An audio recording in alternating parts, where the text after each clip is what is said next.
साखरपुडा झाला, लग्नाची तयारी झाली, पत्रिकाही छापल्या, पण ऐनवेळी PSI मुलानं लग्न मोडलं. बीडच्या गेवराईमध्ये ही धक्कादायक घटना घडली आहे.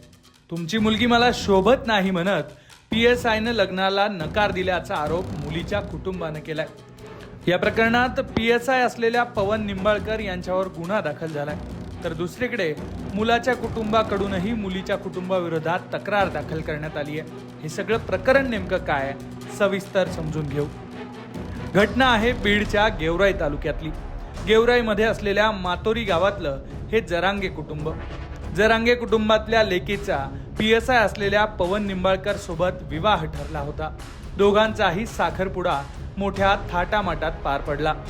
साखरपुड्यानंतर बरेच दिवस उलटले.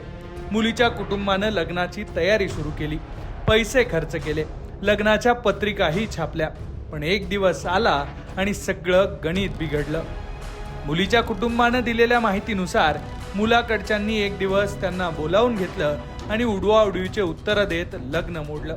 तसंच आपल्याला बंदुकीचा धाक दाखवून धमकावल्याचाही आरोप मुलीच्या कुटुंबानं केलाय.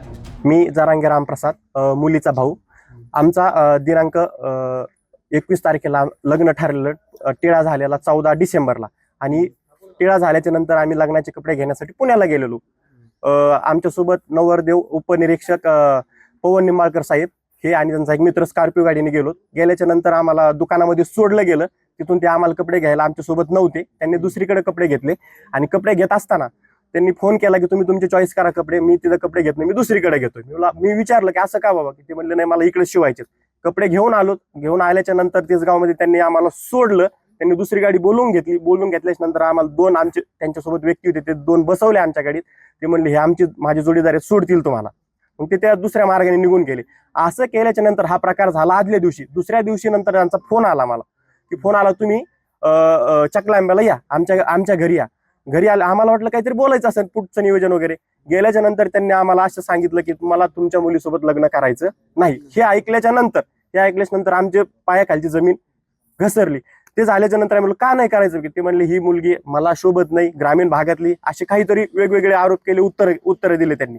मग हे केल्याच्या नंतर आम्ही तिथं बोलल्याच्या नंतर की ते म्हणले ठीक आहे, तुम्ही ऐकत नाहीत ना, की त्यांनी आम्हाला त्यांच्या जी वर्दी होती पोलीस डिपार्टमेंट, त्याला एक अडकवलेली गन, त्याचा धाक दाखवला आम्हाला, की तुम्ही कसं काय नाही करत का, आम्ही पोलीस डिपार्टमेंट, माझं कुणी वाकडं करू शकत नाही, अशी मला सवय लागलेली, हे मी असं किती का करत आलोय. असंच पोखरीचं प्रकरण एक झालेलं त्याच्या अगोदर.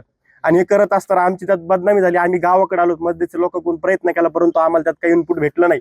मग हे करत असताना आमच्या चुलत्यांनी जो 1-1 रुपया गोळा केलेला, तो पूर्ण त्या लग्नासाठी लावला होता, तो पूर्ण आज आमचं कुटुंब उद्ध्वस्त झालेला आहे, आमचं याच्यावर आलेला आहे. आणि ह्या बाबतीत आम्हाला न्याय मिळावा.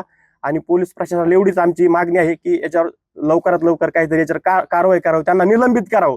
कारण ते जर सिस्टीममध्ये असेल ते काही ना काहीतरी करतात ते. आणि आम्हाला वारंवार धमकी देतात की मी पोलीस डिपार्टमेंटमध्ये आहे, माझं कुणीच काही करू शकत नाही. या प्रकरणात मुलीच्या वडिलांच्या फिर्यादीवरून PSI पवन निंबाळकर विरोधात चकलांबा पोलीस ठाण्यात फसवणुकीचा गुन्हा दाखल करण्यात आलेला आहे.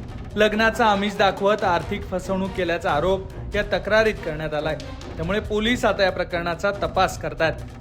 तर दुसरीकडे PSI पवन निंबाळकर यांच्या भावाकडूनही चकलांबा पोलीस ठाण्यात तक्रार दाखल करण्यात आली आहे.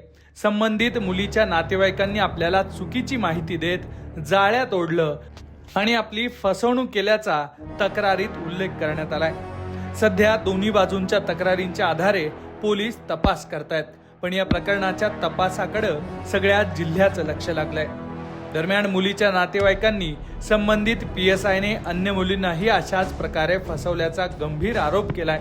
तसंच त्याच्यावर कठोर कारवाईची मागणी केली आहे. त्यामुळे आता या प्रकरणात नेमका दोष कुणाचा, फसवणूक कुणी केली, हे शोधण्याचं मोठं आव्हान पोलिसांसमोर असणार आहे. बीडहून विनोद जिरे, लोकमत.